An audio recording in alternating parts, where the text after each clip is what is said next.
خير أمة أخرجت للناس تعمرون بالمعروف وتنهون عن المنكر وتؤمنون بالله صدق الله العظيم. Mes chers frères, on est en train d'étudier depuis plusieurs dimanches du mois de Ramadan Al-Amru bil Ma'ruf wa Nahyu anil Munkar. Pourquoi, quand, comment. On est donc, ça c'est une série, on va dire ainsi, avec plusieurs épisodes. Et là, on est dans le dernier épisode du Nahyu anil Munkar. Comment faire pour interdire le mal. Quand on parle de interdire le mal, dissuader du mal, etc., on avait commencé la semaine dernière. Alors, Inch'Allah, on va voir plusieurs points dans ce dernier programme-là. Premièrement, tout musulman, il a ce devoir de se protéger des péchés. Ça, c'est fard ayn, les grands péchés. Tout musulman, il a l'obligation de se protéger de la calomnie, des ragots, de la médisance et autres grands péchés qu'il y a. Ça, c'est une obligation.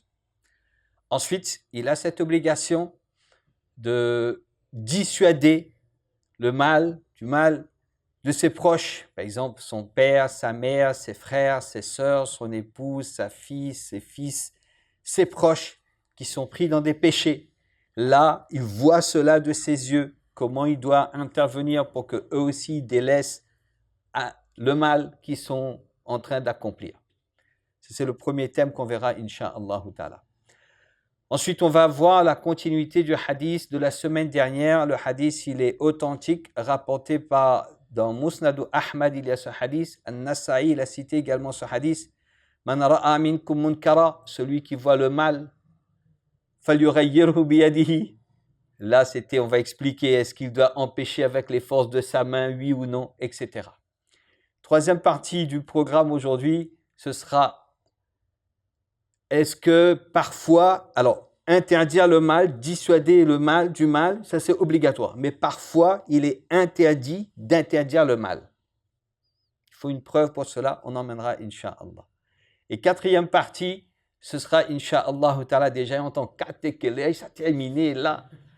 D'accord, les frères qui veulent partir peuvent partir dès maintenant aussi si le titre est long, les thèmes qu'il y aura dedans.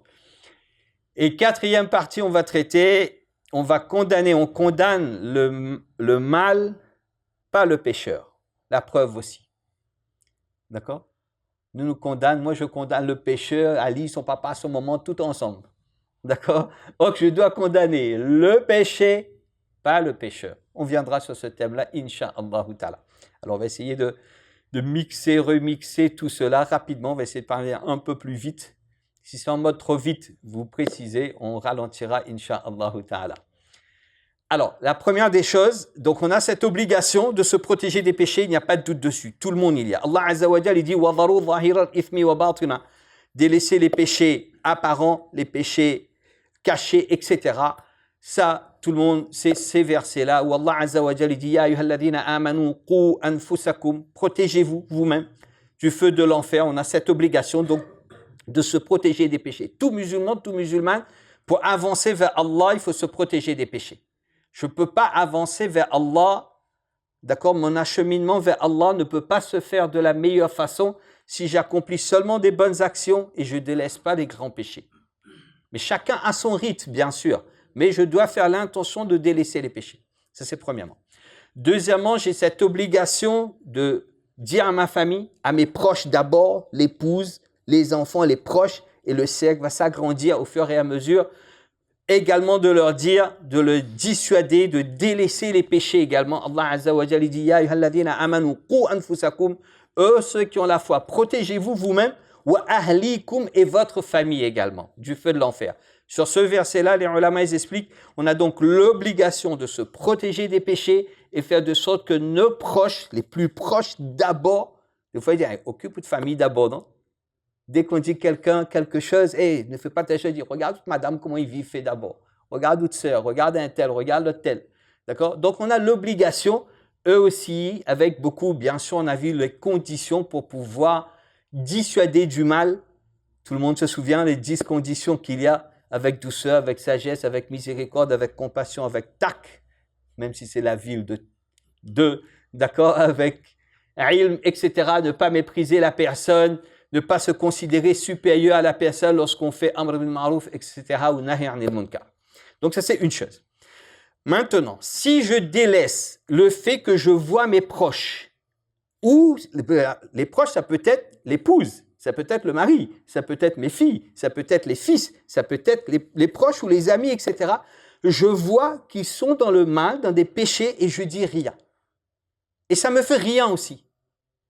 Là, ça peut poser un petit problème par la suite. Le problème, c'est quoi? C'est que nous-mêmes, on peut tomber dans ce péché-là. À force de voir les gens, mes proches, de commettre le mal et que je dis rien, après, il faut dire avec toutes les conditions, hein, n'oublions pas, hein, on verra, Inch'Allah ta'ala. Je dis pas, je vois, je ferme les yeux, je fais comme si rien n'était et ça perdure. On peut tomber, on peut commettre les mêmes péchés qu'eux. Et la même chose s'est produite chez les Banu Israël. Wallah Azza wa Jal, il dit dans la sourate Al-Ma'ida, la table servie, versets 78 et 79, Allah il parle. Lu'ina alladhina kafaru min bani Israël ala lisani Daoud ou Isa bin Maryam. D'accord? Que les Banu Israël, une partie de ceux qui ont mécru, ont été maudits. Maudits ici, ça veut dire qu'ils ont été éloignés de la miséricorde d'Allah à travers la langue de David, alayhi salatu wassalam, et de Jésus, alayhi salatu wassalam. Eux, à travers le Zabour, dans Zabour et dans Injil, il y a, à travers bien sûr Allah Azza wa Jal. Donc ils ont été, entre guillemets, éloignés de la miséricorde d'Allah. Pourquoi ces personnes-là? Parce que eux, ils ont commis le mal et ils ont dépassé les limites. Kanu, et qu'est-ce qu'ils faisaient? La yatanahawna an munkar. Ils s'interdisaient pas le mal entre eux quand ils voyaient. Les gens faisaient le mal, certains, ils ont commencé à dire, et après ils voient qu'ils ne changent pas, ils sont tombés dans le mal pareil. Ils ont commis des grands péchés pareils. Donc on doit faire très attention que oui, nos proches, oui, des amis, ils peuvent, nous-mêmes en premier, bien sûr, ça ne veut pas dire que nous ne faisons pas de péché, d'accord? Si jamais je vois mes proches ou les amis qui sont dans des péchés, des grands péchés, alors comment faire pour qu'ils délaissent ces péchés-là? Sinon, c'est un problème technique. Nous-mêmes, à force de les côtoyer, non seulement on va rien dire, ça c'est une chose, on va dire non, on ne dit rien. Parfois, il faut rien dire aussi, parce qu'il faut comprendre une chose, toutes les vérités ne sont pas bonnes à dire. Des fois, il dit, moi, il dit son vérité en face, moi, je n'ai pas peur de lui. Je n'ai pas peur de lui, moi, je lui dis la vérité en face. Mais sachons que toutes les vérités ne sont pas bonnes à dire. Oui, parfois, il faut dire. Dans le hadith, il y a Rasoul alayhi salatu wa salam, il dit en ce sens, qul al-haqq walau kana murr. Dites la vérité, même si la vérité, elle est amère. Mais cette règle d'or, il faut bien comprendre. Toutes les vérités ne sont pas bonnes à dire. Parfois, il ne faut pas dire. D'accord? Ça, c'est une chose. Plus d'explications sur le site de Cheikh Anas Ahmad Lala, hafidhahullah wa ra'ah, maison-islam.com. D'accord? Ça, c'est une chose. Donc, je dois se protéger des péchés et faire de sorte que mon entourage, également, petit à petit, délaisse les péchés. Maintenant, ça, c'est une chose, on a vu l'obligation, sinon, on risque de tomber dedans. D'accord? Soit on dit rien, soit on va cautionner, parfois on cautionne ce mal aussi. Et sans faire attention, nous-mêmes, on va commettre ce genre de péché. Et ça va devenir banal. On va banaliser ces péchés-là également. On ne va plus voir que c'est un péché parce qu'on est pris dedans. Or qu'au début, on critiquait ces gens-là et nous-mêmes, on tombe dedans après. Pour ça, critiquer quelqu'un qui est dans le péché, ne critique pas. Parce que nous fait le caïd. On fait le caïd, on critique. Oui, c'est haram, c'est interdit ce qu'ils font, c'est interdit. Et nous-mêmes, après, on fait plusieurs années après. On accuse les gens, ce sont des gens, ils font telle chose haram pour eux, l'enfer pour eux. Plusieurs années, nous-mêmes, on fait. Et parfois, on fait pire encore. Hein? Donc, ça, c'est une chose. Premièrement. Deuxièmement, on revient sur ce hadith de la semaine dernière qu'on avait commencé à voir, très célèbre, de Abu Sa'id al-Khudri, radiyallahu ta'ala anhu, qui dit « Man ra'a minkum munkara » donc celui que, si l'un d'entre vous voit un munkar, munkar, ça veut dire quoi, munkar? Munkar, ça veut dire quoi? Il y a beaucoup d'endroits dans le Coran, non, sur munkar, non? Munkarat. Inna as-salata tanha 'anil fahsha'i wal munkar. Si l'un d'entre vous voit le munkar, il voit quelque chose de blâmable, il voit un péché. Alors déjà, ce munkar, c'est quoi? Il faut arriver à définir. On avait expliqué un peu. C'est pas le munkar que moi j'ai compris. C'est le munkar que le Coran et Hadith ont défini d'abord.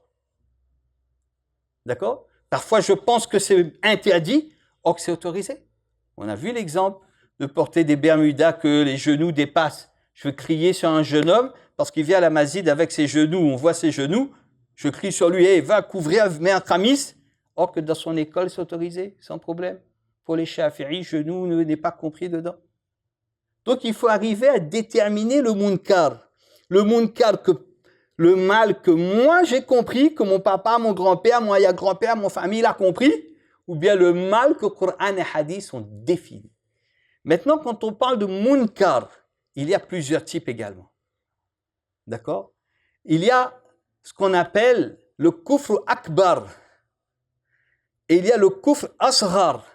Est-ce que c'est ce genre de munkar qui sont dedans? On va juste donner les termes pour connaître l'explication, se rapprocher auprès de mon nom Ousmane Qadhi, hafizahullah wa ra'ah, il va vous donner, je ne donne pas les exemples exprès parce que certains exemples sont très délicats.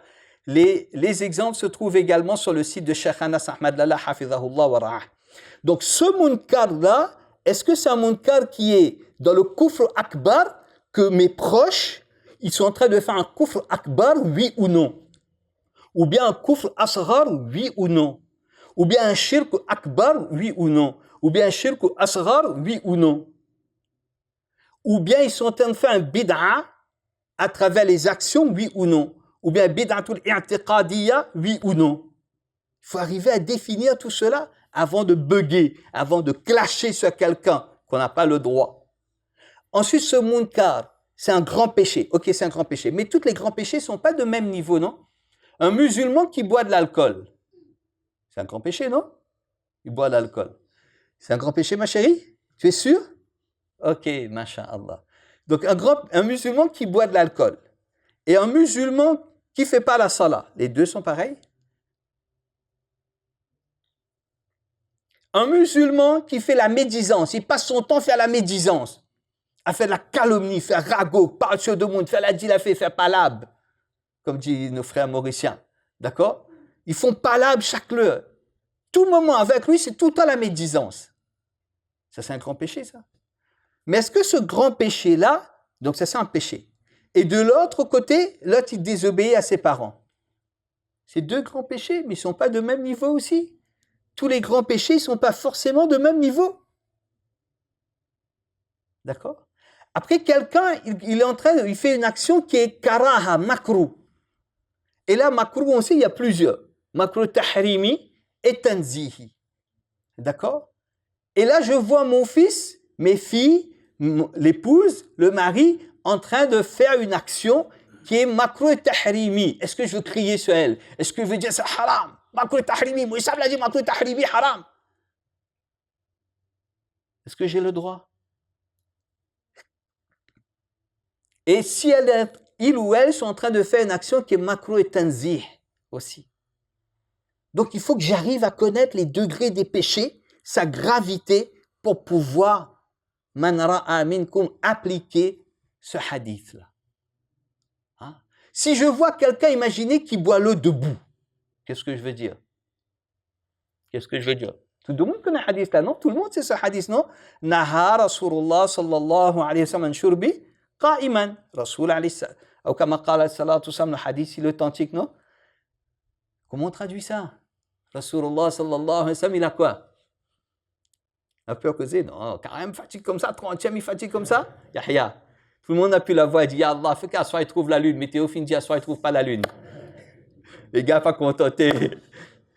Météo fin annoncé que le temps est couvert. Il dit, non, il ne faut pas croire météo. Allah est capable. Allah est capable, bien sûr. Non. Si je vois l'épouse boire l'eau debout, si mon fils, il boit l'eau debout, si mon père, ma mère, mes frères, ou bien quelqu'un dans ma vie, il boit l'eau debout. Haram, interdit, boire l'eau debout. Parce que le hadith, il y a, non? Et regardez la traduction française. Pour ça, hadith, avec traduction française, il faut faire très attention. Et après que déjà, nous ne comprenons pas l'arabe, je ne comprends pas l'arabe, je ne sais pas l'arabe, je ne sais pas les usul de hadith, je ne comprends rien du tout, et je vois un hadith en français que là écrit l'interdit boire de bout, m'écrit sur le bouc parce que dans le hadith, c'est écrit, désolé, je parle créole, hein, j'espère que les frères qui ne comprennent pas créole, on est obligé d'apprendre créole, on vit à La Réunion, d'accord? Alors, donc, on n'a pas le choix, voilà. D'accord? Est-ce que ce hadith, il est là? Naha Rasulullah sallallahu alayhi wa sallam, si on traduit de façon littérale, il a interdit de boire debout. Non? Tout le monde sait cela. Maintenant, si je vois un musulman boire debout, interdit. Je l'interdis. Et interdit boire debout, le prophète d'Allah a dit interdit boire debout. On verra ce hadith-là dans un instant, Inch'Allah, l'explication. Inch'Allah. Donc là, c'est pour ça, on a vu que parmi les conditions d'interdire le mal, il faut ces 10 points-là. Avec la tonalité, on avait vu la semaine dernière, c'est un 11e point qu'il faudra rajouter. Donc, Rasoul alayhi salatu wa salam, il dit « Man ra'a minkum munkara » si l'un d'entre vous voit le mal, « falyughayyirhu biyadihi » on avait vu que c'est de ne pas empêcher avec les forces de sa main. Ça, il n'y a pas. Ça, c'est seulement, on avait vu, on avait expliqué, seulement l'autorité, si on est dans un pays musulman, etc., à l'époque de Rasoul alayhi salatu wa salam ou autre, eux, ils ont le droit. Le Amir ou Mouminin, il a le droit. Mais empêcher, il n'y a pas le mot empêcher, sauf si mon Ousmane me corrige, hein. N'hésitez pas à me corriger, cher, il faut me corriger, hein. D'accord? Il n'y a pas le mot empêcher et il n'y a pas le mot la force dedans. À moins que je me trompe, maintenant il y a. Il n'y a ni la force ni empêcher. La force, ça c'est pour une catégorie de personnes. Et empêcher, il n'y a pas. Donc si l'un d'entre vous voit le mal, qu'il change à travers sa main. Il change le mal à travers sa main. Comment changer le mal à travers sa main? Qu'est-ce qu'il y a à faire? Il change comment? Hein? Avec doigt. On fait doigt pour lui, pas mal. On va faire doigt pour la personne. Après, comment on change ce mal avec la main là? Comment on change? Comment? On lui donne un coup de poing? Non? Caresser dans le sens de la poêle. Mais comment? Si c'est madame, d'accord, Michel? Caresser dans le sens de la poêle. Waouh! Si je vois une meuf, une bomba latina musulmane qui fait un péché, je vais le voir. Ma soeur, c'est bien, ma soeur, machallah. C'est bien, ma soeur. Continue. Continue, je vais te caresser encore plus. Comment on change le mal là? Comment? Hein? En montrant l'exemple. Oui, mais si par exemple, il fait un péché grave, je montre l'exemple quoi? Mais lui, il ne me voit pas lui tous les jours. Il ne me voit pas lui. On se met devant. Non, comment on va changer ce mal à travers la main? On va donner un exemple pour comprendre. Pour mieux comprendre, Inch'Allah. Après, il y a plusieurs exemples, plusieurs façons de changer le mal à travers la main. Mais juste un récit. On est à l'époque de Cheikh Ilyas Kandlawi, rahimahumullah. D'accord, vous connaissez Imam Ilyas, rahimahumullah. Et vous connaissez également, on a déjà entendu un autre savant indien qui s'appelait Cheikh Ashraf Ali Thanwi, rahimahumullah, que vous connaissez, un des grands savants indiens. Il avait un neveu, Cheikh Thanwi, rahimahullah, qui s'appelait Idhar Thanwi. Idhar. Maulana Idhar Thanwi, rahimahumullah. Lui, il a décidé un jour de partir rendre visite Cheikh Ilyas, rahimahullah, à Nizamuddin. On parle à l'époque d'avant, là, hein? D'accord? Et quand il arrive au markaz de Nizamuddin, ce n'était pas encore un markaz comme certains ils ont connu, hein? Il est parti voir, il dit, tiens, je veux rendre visite ce savant-là, qui était très connu. Et avant d'entrer au markaz, avant de rentrer dans la masjid pour rencontrer Cheikh, Ilyas, rahimahullah, il a dit, tiens, 200 mètres plus par devant, certainement les frères, ils ont pu visiter, il y a un maqbar, il y a un cimetière. Je veux partir là-bas, faire un peu de dua, etc. Après, je reviens dans un instant. Et arrivé devant ce cimetière-là, à l'intérieur, il voit un musulman. Alors, il y a plusieurs tombes, et dedans, il y a la tombe d'une personne qui est très connue, qui s'appelle Nizamuddin Awliyaullah. C'était un savant, une personne, un saint homme très connu. De son vivant, des milliers de personnes, ils ont embrassé l'islam. Lorsqu'il est mort aussi, son janaza a traversé les gens, ils ont vu, ils ont embrassé l'islam également. D'où la ville, l'endroit s'appelle Nizamuddin, par rapport à ce saint homme-là. D'accord? Donc il passe devant la tombe et il voit un musulman devant la tombe de ce saint homme-là, Nizamuddin Awliyaullah, en train d'invoquer, faire dua, et dit, oh toi Nizamuddin, d'accord? Il dit, tu es proche d'Allah, j'ai des soucis, il dit Allah d'arranger mes problèmes, de régler mes problèmes. Il est en train d'invoquer le mort, d'accord? De dire au mort de régler ses soucis à lui, d'intercéder auprès d'Allah. Il est en train de faire quoi là? Une bonne action ou pas? C'est le shirk ça? C'est le shirk, le kouf, bid'a, c'est quoi ça? D'accord? Tout ça, mon Ousmane, il donnera la réponse après le programme. Partez auprès de lui, c'est lui qui dira tout cela, Inch'Allah. Regardez, il a vu cela, ce savant-là.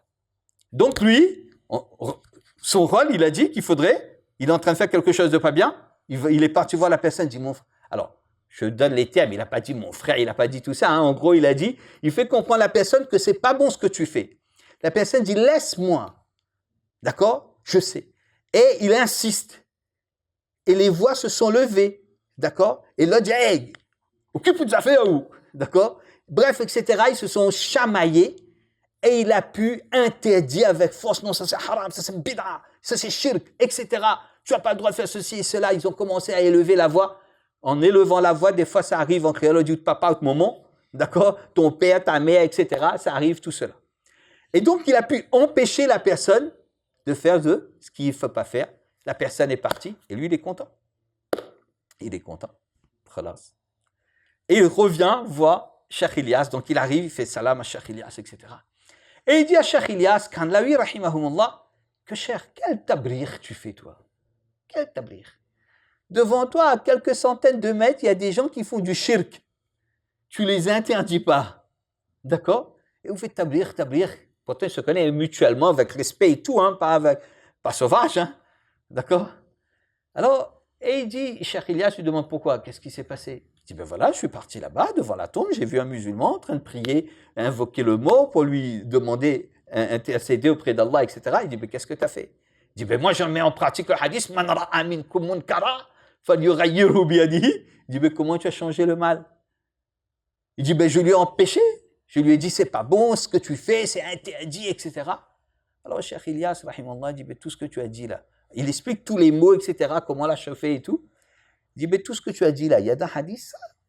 La façon, la méthode que tu as fait, il y a. Tu penses que tu as bien fait? Tu penses que tu as bien fait là? Tu l'as empêché de cette façon, avec des mots, les voix ils se sont élevées, un a commencé à parler du mal de l'autre, etc. Et là, il s'est mis à dire, waouh, là je suis un petit peu HS, hors sujet. Il a regretté ce qu'il a fait. Il a quitté Cheikh Ilyas, il est parti, il dit, il faut que je recherche la personne, je vais m'excuser auprès de lui. Et donc, il sort de la masjid. À cette époque, il n'y avait pas rickshaw. Rickshaw, vous connaissez? Madagascar ou d'autres pays, ou bien en Malaisie, ils appellent ça tuk-tuk, je crois, non? Je ne sais pas. Rickshaw, vous connaissez? Il n'y avait pas ce taxi-là, il y avait des calèches. D'accord? Il prend, comme un taxi, et il va à la recherche de cet homme sur la route, etc. Donc, il est dans la calèche, dedans, en train de rechercher. Il a pris comme un taxi de l'époque. Et de loin, il voit la personne qu'il a eu problème avec. Il se rapproche, la personne en train de marcher, lui, il est en haut, il fait « Assalamu alaikum ». La personne, quand il regarde, il voit le même Maulana. Il s'est mis à courir un peu plus vite. Non, pas encore lui. Non, barakallah, il ne veut pas voir la tête de ce Maulana-là. Pourquoi? Parce que c'est ce Maulana-là qui a, en guillemets, qui était dur avec lui. Donc, il s'est mis à courir un peu plus vite. Là, ce savant-là, Cheikh Izhar, Maulana Izhar Thani, rahimahullah, il descend de sa monture et il va voir la personne, il fait salam à la personne, il s'excuse, il s'humilie, il demande pardon. Excuse-moi, j'ai mal agi envers toi, mon frère, pardonne-moi, pardonne-moi. La faute, elle est de moi. D'accord? J'aurais pas dû élever ma voix contre toi. J'aurais pas dû dire ce genre de paroles contre toi. J'aurais pas dû faire ce que j'ai fait. Pardonne-moi. À force insister, la personne peut dire, pour que mon âne là, il fatigue plus mon tête, vaut même il dit, pardonne. D'accord? Il dit, ok. Après, qu'est-ce qu'il a dit? Il dit, ok, certainement tu as faim, alors je t'invite au restaurant. Alors. Et il a invité par restaurant bon marché, des paratas, des chai, là, hein? D'accord? D'un restaurant de luxe à l'époque. Il a invité pour manger un bon repas, etc. Ok? Il mange, il dit rien, il mange.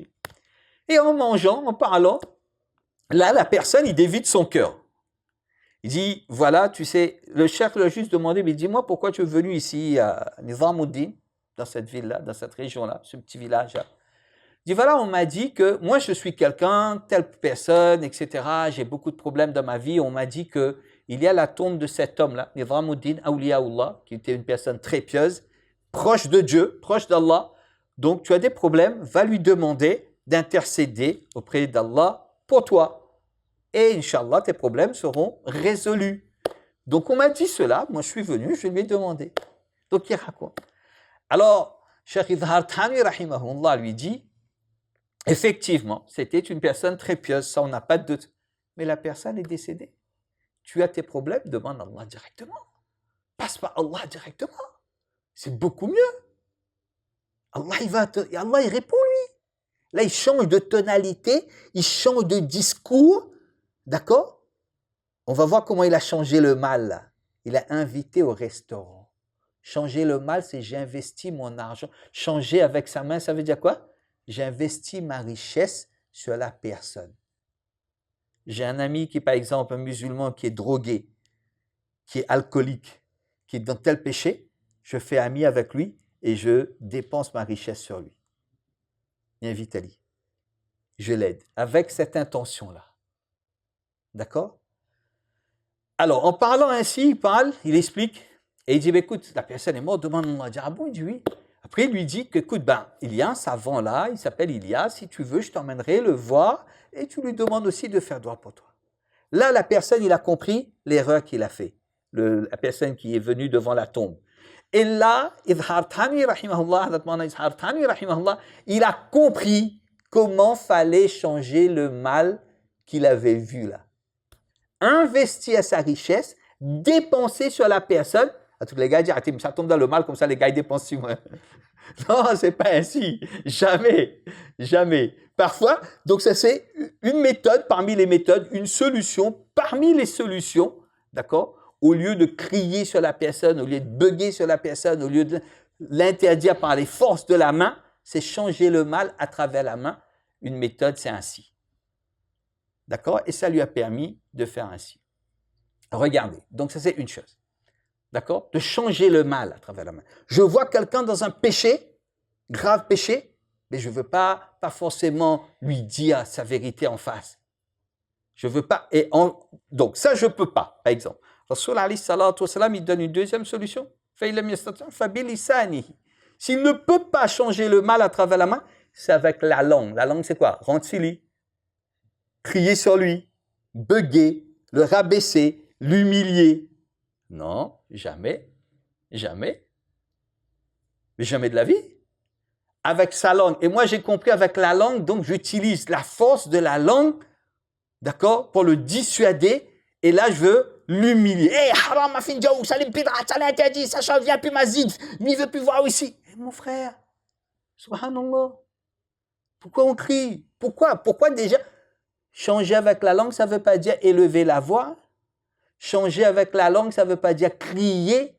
Changer avec la langue ne veut pas dire humilier la personne. Changer avec la langue ne veut pas dire rabaisser la personne. Changer avec la langue ne veut pas dire clasher, bugger, etc. J'utilise ma langue d'une façon mielleuse, avec douceur. Je gagne le cœur de la personne d'abord. C'est gagner. Si je veux que les gens ils délaissent Al-Munkar, le mal, c'est gagner le cœur de la personne d'abord.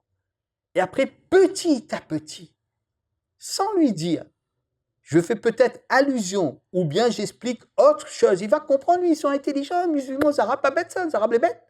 Depuis quand les arabes les bêtes? C'est-à-dire, nous, arabes voleurs. D'accord? Pourquoi? Parce que grands-parents, quand tu vends un tissu avant, quand tu fais, au lieu de donner 1 mètre, tu donnes 90 cm. Mais les arabes voleurs, ils font changer la tendance. Les arabes n'est pas voleurs. On n'est pas voleurs, nous, depuis qu'on est voleurs. D'accord? Il faut changer cette tendance-là. Les arabes les bêtes. Les arabes pas bêtes, ça. Pour ça, il faut bien travailler l'école. Pour ça, il faut être, subhanallah, faut être excellent, brillant dans la vie. D'accord? Donc, c'est à travers la langue des paroles mielleuses, gagner son cœur. Et parfois ne pas lui dire de suite.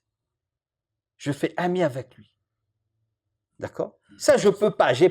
Parce que je n'ai pas appris à maîtriser ma langue. Parce qu'il faut apprendre à maîtriser sa langue aussi. Il faut apprendre la tonalité aussi, non? Et ça passe par la piété, non? Je ne peux pas maîtriser ma langue sans qu'il y ait la piété en moi. Allah Azza wa Jalla dit, Ya ayyuhalladhina amanu taqullaha wa qulu qawlan sadida. D'accord? Dit des paroles de droiture. Donc, à travers la langue, je vais essayer de rectifier avec douceur, avec gentillesse, etc., ce mal. Je ne peux pas. Je ne peux pas. Alors, je n'ai pas cette capacité-là. J'ai peur, si je veux lui dire, ça va l'offenser. Ça va le repousser de la masjid. Ça va le faire dégoûter. Et parfois, je fais le munkar. Je ne suis pas conscient quand je fais du munkar en pensant faire le bien. Je fais le mal. Je fais de sorte, à travers le munkar que j'ai fait, je repousse les gens de l'islam. Ils vont quitter l'islam. Ils ne vont plus venir à la masjid. Il y a des gens aujourd'hui qui ne fréquentent plus la masjid. Pourquoi? Parce que les Arabes dans la masjid la rendent silly, comme dit Créole. Non, ça c'est pas bon, il faut faire comme ça, il faut faire comme ceci. Et voilà, toute sa vie entière, la personne n'est plus... Parfois, il quitte l'islam et il ne fréquente plus la masjid parce que moi, j'ai cru bien faire, or que j'ai rien compris. Mais qui porte ce péché-là si la personne a quitté l'islam? Qui porte ce péché-là? Si la personne ne veut plus entendre quoi que ce soit de l'islam, si la personne est dégoûtée de l'islam, si la personne ne veut plus poser ses pieds dans la masjid, il préfère poser ses pieds ailleurs que la masjid. Et moi, je pense que j'ai bien fait. Qui porte ces péchés-là? N'oubliez que le jour de Qiyamah, on a besoin à rendre des comptes, non? Devant Allah, sur ce que j'ai dit. Ma yalfidhu min qawlin illa ladayhi raqibun atid. Tout ce qu'on parle, là, il y a des observateurs, pas de l'ONU, hein? Les anges qui nous observent et ils notent tout ce qu'on dit.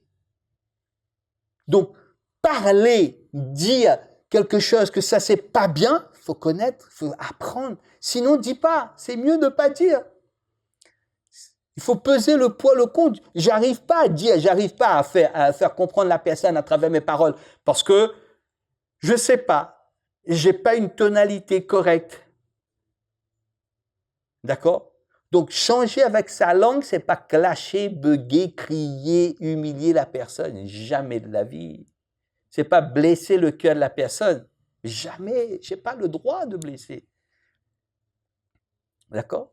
Tout ça, ça s'apprend. Comment faire? Comment parler? Comment essayer de faire comprendre la personne? Comment interdire le mal à travers la langue?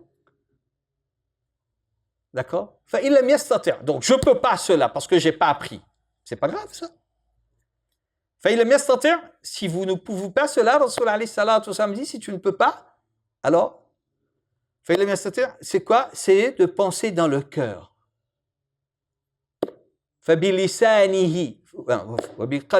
dans le cœur. On ne peut pas, c'est dans le cœur. Le cœur veut dire quoi? Le cœur. Que je condamne le péché, pas le pécheur. Que mon cœur n'a pas de haine contre la personne. Que mon cœur ne va pas détester la personne parce qu'il a fait quelque chose de pas bien. Non. Je condamne ce péché-là. Alors, on était sur, regardez, le hadith où Rasul alayhi sallam, donc ça c'est plus ou moins l'explication de ce hadith. Maintenant, si je ne sais pas le munkar, si je ne sais pas, je n'ai pas étudié, et je pense bien faire parce que j'ai lu un hadith en français, que Rasul alayhi salatu wa salam, il a dit qu'il a interdit de boire debout. Et je veux crier sur l'épouse, sur mon mari, sur mes enfants, sur quelqu'un d'Amazid, il boit le debout. Hé, pas bon ça! Dis à Kadbougla, il boit le debout. Ben, c'est bon ça? J'ai fait une bonne chose là? Rasulullah sallallahu alayhi wa sallam, lui-même, il a bu le debout. Le hadith sahih, il était appuyé devant la Kaaba, il a bu l'eau. Une fois, Ali radiyallahu ta'ala anhu, alors, pour comprendre, est-ce qu'on a le droit de boire l'eau debout? Toujours partir sur le site de Cheikh Anas Ahmad Lala, hafidhahullah wa ra'ah. Et Imam An-Nawawi, rahimahullah, il a mis un bab dans son chapitre Riyaz al-Salihin sur le fait de boire l'eau debout. Est-ce que c'est autorisé ou pas? D'accord? Ali radiyallahu ta'ala anhu, il était à Koufa en train de faire les ablutions. Après avoir fait les ablutions, il a bu l'eau debout. Tout un respect comme ça. Il dit, vous êtes étonné ce que je fais, non? Il dit, j'ai vu Rasoul alayhi salatu wassalam faire la même chose, c'est pour ça que je fais. Alors vous allez dire, oui, mais Rasoul alayhi salatu wassalam, il a bu l'eau debout, c'est le zamzam, non? Devant la Kaaba. Donc on a le droit de boire l'eau debout. C'est pour ça la réunion, là, quand on boit l'eau debout, c'est quelqu'un est assis, donne à lui une bouteille, donne à lui le zamzam, tout de suite, il se met debout. Et il s'arrête Qibla où c'est les. Il s'en met abonné sur la tête, il s'aboit. Si on est assis, c'est pas obligé de se mettre debout pour boire le zamzam, non? Mon nom Ousmane, à moins que je sais pas. Hein? D'accord? On est assis, on boit le zamzam assis, c'est pas obligé de boire debout, ça. Je suis debout, je bois le zamzam debout. Mais c'est pas obligé de se mettre debout, rentre Qibla où c'est les, n'a pas abonné, il met la main sur la tête et il boit. Parce que c'est le zamzam, le jam-jam. Parce qu'il faut boire le jam-jam. D'accord? Le zamzam. Alors, comment on explique cela? Hein? Tu vois? D'accord? Donc, heureusement, personne n'a entendu. Alhamdulillah, Rabbil Alamin. Alors, donc, le zamzam, si on est debout, on boit debout. On est assis, il n'y a pas de problème, on peut boire assis aussi. Il n'y a pas d'obligation de se mettre debout de boire. D'accord? Ça, c'est une chose. C'est bien cela, non, mon Ousmane? Ça, c'est une chose. Maintenant, on va dire, Ali, radiyallahu ta'ala anhu, il a fait les ablutions, après les ablutions, il a bu l'eau debout. On va dire, oui, mais ça, c'est, quand on fait les ablutions, l'eau des ablutions qui reste, c'est sunnah de boire debout. Donc, sur ce hadith, il y a le hadith que le prophète d'Allah, il a interdit de boire debout. D'accord? Lui-même, il a bu debout, à 2 occasions. Sur ce hadith, il y a l'explication, il y a plusieurs avis. Certains, ils vont dire que ce hadith-là, où le prophète d'Allah, il était appuyé sur la Kaaba et il a bu l'eau debout, ça, c'était avant. Et ensuite, lorsqu'il a dit de ne pas boire l'eau debout, ça vient après. Donc, c'est abrogé. Ça, c'est un avis qui ne fait pas l'unanimité. Il y a plusieurs explications. D'accord? Et à la fin, Imam An-Nawawi, rahimahumullah, il explique, il n'y a pas d'interdiction de boire l'eau debout. Il y a peut-être karaha d'après certains, c'est pas conseillé, d'accord? C'est pas. Alors là aussi c'est la karaha, d'accord? Quelle karaha? Parce que makruh et tahrimi, proche de haram, les ulama ils expliquent, haram c'est quoi haram? Haram c'est haram, non? Et makruh et tahrimi c'est quoi? Haram c'est un grand péché, non? Makruh et tahrimi c'est quoi? Détestable, mais c'est dans quelle catégorie de péché on le classe? C'est un petit péché? Il y a les grands péchés, haram, et il y a ensuite, on a haram ici, on a makruh tahrimi, makruh tanzih. Donc les ulama ils expliquent, makruh tahrimi n'est pas haram, non? C'est karaha. C'est bien cela, mon Ousmane. Je suis obligé de demander, je révise ma leçon en fait. D'accord? Devant mon Ousmane. C'est bien cela. D'après certains savants, d'accord? Donc là, Imam An-Nawawi, rahimahullah, il a expliqué, bref, ça c'est une chose. Ok? Ça c'est concernant comment interdire le mal ou bien dissuader du mal. Maintenant, doit-on absolument interdire le mal? Non, mes frères. Parfois, on arrive les 2 derniers thèmes, parfois il est interdit d'interdire le mal. Et si je pense que je veux l'interdire le mal, t'interdire, je suis en train de l'interdire le mal, je commets un péché. Ah. Parfois, il est interdit d'interdire le mal. Il est interdit aux musulmans de dissuader du mal. La preuve, il ne faut pas croire comme ça, on a déjà dit non. Bœuf, il vole, nous croit bœuf, il vole. Cabri, il vole, nous croit cabri, il vole. Toute chose, il faut la preuve, non? La preuve, c'est quoi? Vous m'emmenez la preuve? Regardez. Déjà, pour pouvoir, est-ce que j'interdis ou pas? Avec les 11 conditions, d'accord? Il faut comprendre, il faut mesurer déjà maslaha mafsada. D'accord? Je veux peser le poids et le contre. Est-ce que si je veux lui dire c'est pas bon, il y aura des conséquences graves ou pas? N'y a-t-il pas le hadith très célèbre où un bédouin il est entré dans Masjid al-Nabawi et qu'est-ce qu'il a fait? Il a uriné sur le mur de la Masjid al-Nabawi. Dit quelqu'un arrive dans Masjid Saint-Denis, Masjid Saint-Pierre ou Masjid ici, il arrive là, il urine sur le mur là. Quoi nous fait? Hein? Qu'est-ce qu'on fait? Ma première réaction c'est quoi? Ça j'y à son maman, j'ai son papa, j'ai son grand-mère, le grand-père, il bon, nous fait lève tout. D'accord? Et pourquoi? Parce que je l'empêche là, non? Je veux l'insulter, non? Je veux l'empêcher. Hey, interdit, ce que tu fais, c'est faux, c'est pas haram, mon frère, haram, regarde ça. Et toute la journée entière, dans la ville entière, on parle de cela. Pendant 15 jours. D'accord? Pourquoi? Parce qu'il a uriné sur le mur masjid tampon. En plus, une jolie moquette ici. La sali le moquette. La peinture.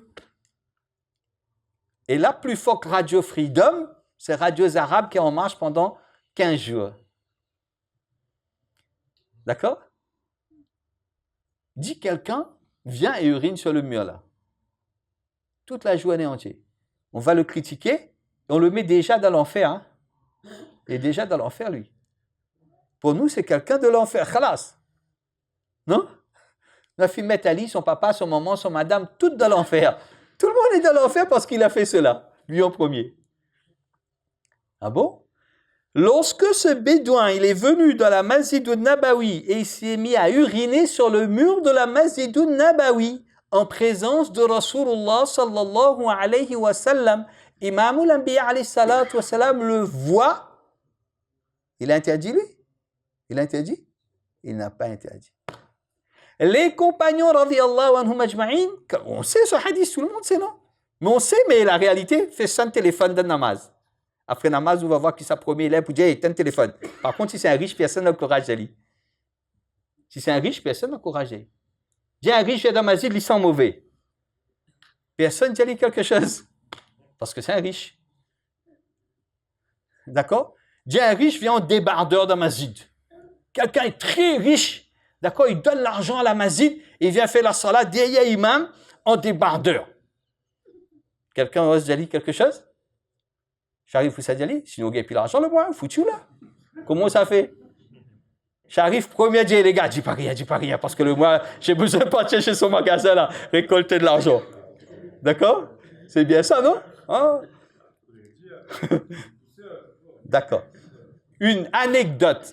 J'aime pas raconter les anecdotes, mais une anecdote.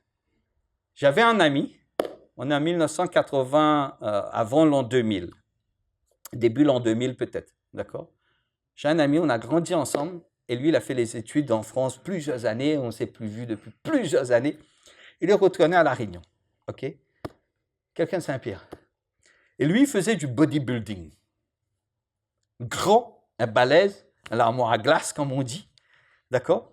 Musclé, hein, vraiment musclé. En face de la rue Pompier, l'ancienne rue Pompier, en face de la BR, là, où on fait du bodybuilding, là.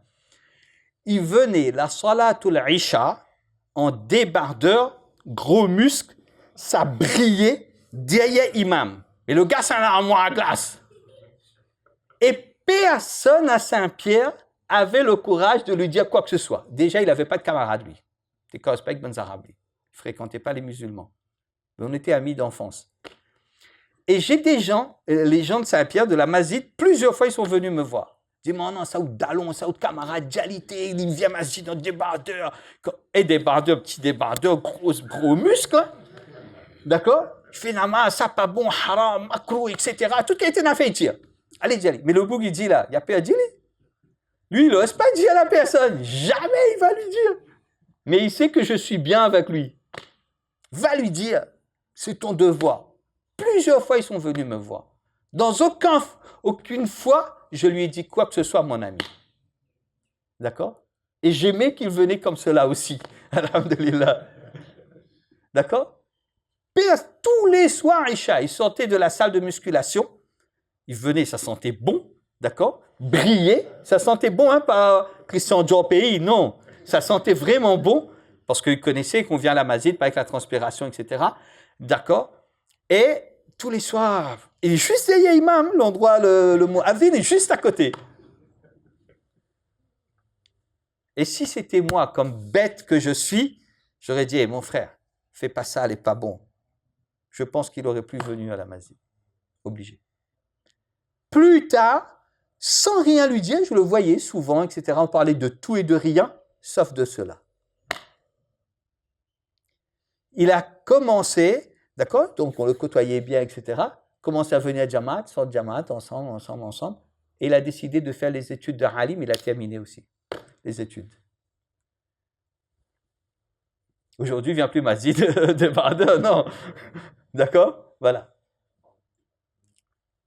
Hein? C'est important de connaître, c'est important de, subhanallah, je dis pas. D'accord? Donc, ce bédouin, il a uriné sur le mur de la Masjidoun Nabawi. Je ne vais pas prendre son nom, certains connaissent peut-être son nom, d'accord? Alors, il a uriné sur le mur de Masjidoun Nabawi, Sahaba radiyallahu anhum ajma'in, les frères qui veulent partir peuvent partir. Sahaba radiyallahu anhum ajma'in, ils se sont mis debout pour empêcher ce bédouin-là d'uriner sur le mur de Masjidoun Nabawi, non? Lorsqu'ils se sont mis debout, pour interdire le mal, non? Rasulullah sallallahu alayhi wa sallam les a fait signe, asseyez-vous. Il a interdit les compagnons d'interdire cet homme-là de l'empêcher d'uriner.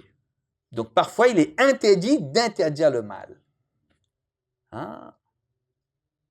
Et après avoir uriné, alors il y a plusieurs raisons pourquoi Rasul alayhi salatu wa salam l'a laissé uriner, d'accord, par rapport aux questions de santé, ou bien par rapport, si on l'aurait dit brusquement, il aurait arrêté, partir, s'allier à la masjid encore plus. Il y a plusieurs explications que les spécialistes de hadith, ils ont donné comme explication. D'accord? Et après, qu'est-ce que Rasul alayhi salatu wa salam a dit avec ses compagnons-là? Qu'est-ce qu'il a dit? Il a dit, vous allez laver son urine à lui. Ah.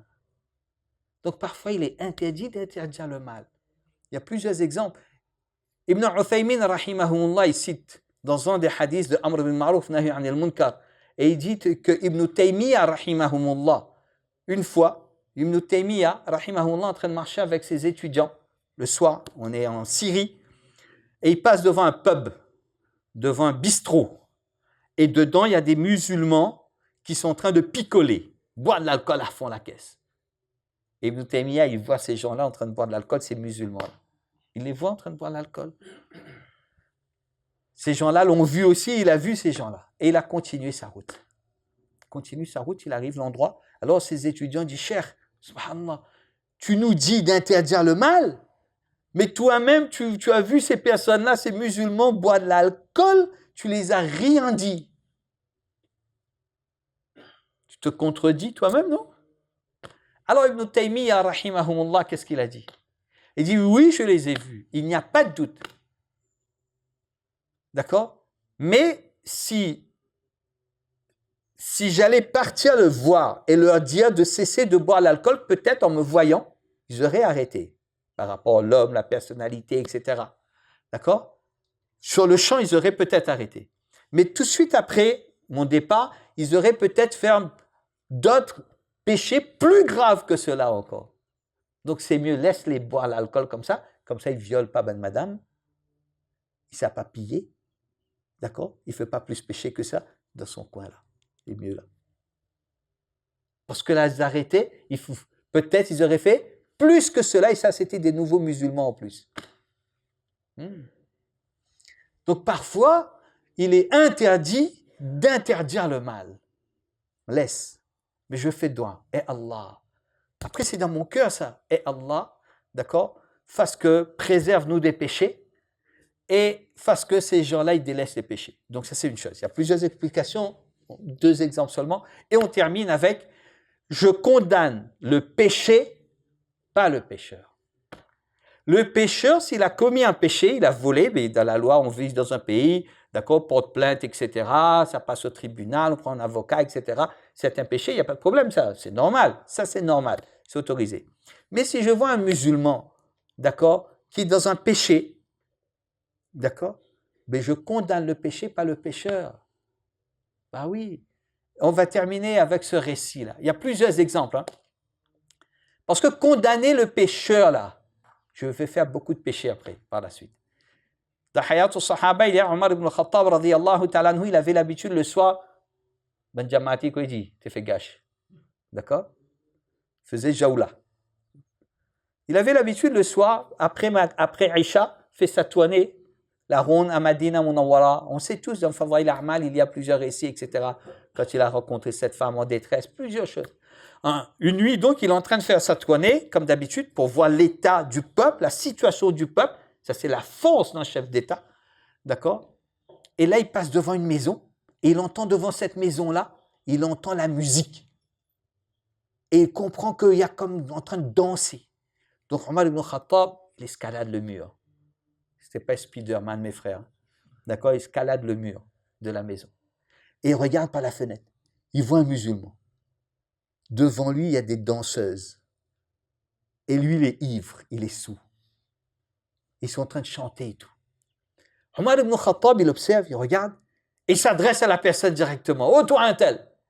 Là, en tant que chef d'État, il a le droit, là. D'accord? Il dit, en guillemets, comme si on va dire, je t'arrête. D'accord? Cesse de faire ce que tu es en train de faire. C'est pas bon. Tu es en train de commettre le mal. La personne, il est ivre, mes frères. Il est ivre. Personne ne regarde Omar ibn Khattab. Et dans son état d'ivresse, il maîtrise le Coran, que moi, je ne suis pas en état d'ivresse, je ne maîtrise pas le Coran. La personne dit, je remixe en créole, hein, parce qu'on a plus Madja, non? On a plus l'ambiance. Il dit, ah, Omar, tu m'accuses que je suis en train de faire un péché. Toi, tu as fait 4 péchés. Allah, il dit, voilà, tajassasu. N'espionnez pas. Tu es en train de m'espionner.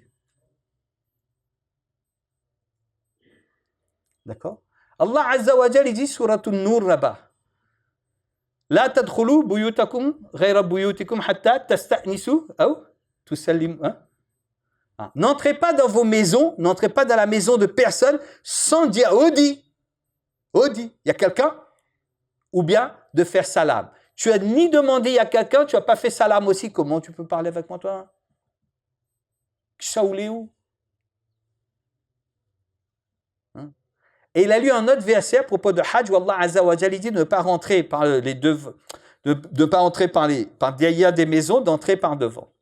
Omar, tu as désobéi à Allah. 4 fautes tu as fait. Moi j'ai fait une faute, toi tu as fait 4 fautes.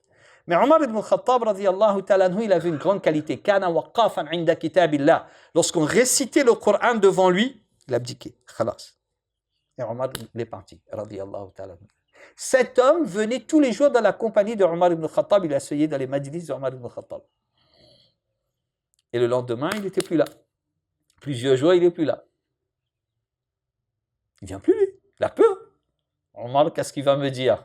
Radiyallahu ta'ala anhu. D'accord? Il ne vient plus, il ne vient plus, il ne vient plus. Et un beau jour, Omar ibn Khattab, radiyallahu ta'ala anhu, en train de parler, il fait son discours, etc.